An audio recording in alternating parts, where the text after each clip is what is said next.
சட்டமன்ற பேரவை உறுப்பினராக தேர்ந்தெடுக்கப்பட்ட தாகிரா என்னும் நான் சட்டை முறைப்படி நிறுவப்பெற்றுள்ள இந்திய அரசமைப்பு சட்டத்தில் உண்மையான நம்பிக்கையும் பற்றுறுதியும் கொண்டிருப்பேன் என்றும் இந்திய நாட்டின் இறையாண்மையும் ஒருமைப்பாட்டையும் நிலைநிறுத்துவேன் என்றும் நான் மேற்கொள்ள இருக்கும் கடமையை நேர்மையாடவும் நிறைவேற்றுவேன் என்று மூலமாக உறுதியளிக்கிறேன். சட்டமன்ற பேரவையின் உறுப்பினராக தேர்ந்தெடுக்கப்பெற்ற ஜா முகமது பர்வேஸ் என்னும் நான் சட்ட முறைப்படி நிறுவப்பெற்றுள்ள இந்திய அரசியலமைப்பு சட்டத்தின் உண்மையான நம்பிக்கையும் பற்றுறுதியும் கொண்டிருப்பேன் என்றும் இந்திய நாட்டின் இறையாண்மையும் ஒருமைப்பாட்டையும் நிலைநிறுத்துவேன் என்றும் நான் மேற்கொள்ள இருக்கும் கடமையை நேர்மையுடன் நிறைவேற்றுவேன் என்றும் கடவுளாரிய உறுதி கூறுகின்றேன்.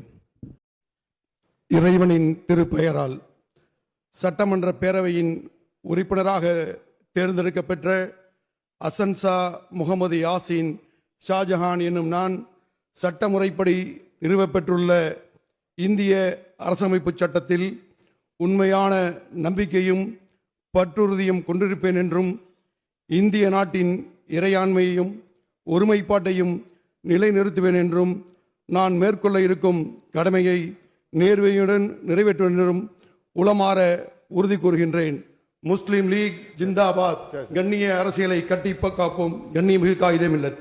சட்டப்பேரவையின் உறுப்பினராக தேர்ந்தெடுக்கப்பெற்ற எம்ஹெச் ஜவாஹிருல்லா எனும் நான் சட்ட முறைப்படி நிறுவப்பெற்றுள்ள இந்திய அரசமைப்பு சட்டத்தின் உண்மையான நம்பிக்கையும் பற்றுறுதியும் கொண்டிருப்பேன் என்றும் இந்திய நாட்டின் இறையாண்மையும் ஒருமைப்பாட்டையும் நிலைநிறுத்துவேன் என்றும் நான் மேற்கொள்ள இருக்கும் கடமையை நேர்மையுடன் நிறைவேற்றுவேன் என்றும் உளமாற உறுதி கூறுகிறேன்.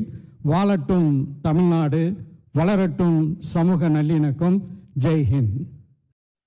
சட்டப்பேரவை உறுப்பினராக தேர்ந்தெடுக்கப்பட்ட எஸ்எஸ்பி சையத் ஃபாரூக் பாஷா எனும் நான் சட்ட முறைப்படி நிறுவப்பட்டுள்ள இந்திய அரசியலமைப்பு சட்டத்தின் பால் உண்மையான நம்பிக்கையும் பற்றுறுதியும் கொண்டிருப்பேன் என்றும் இந்திய நாட்டின் இறையாண்மையையும் ஒருமைப்பாட்டையும் நிலைநிறுத்துவேன் என்றும் நான் மேற்கொண்டு இருக்கும் கடமையை நேர்மையுடன் நிறைவேற்றுவேன் என்றும் உறுதி கூறுகிறேன். உளமாற உறுதி கூறுகிறேன். வாழ்க தமிழ், வெல்லட்டும் சமூக நீதி.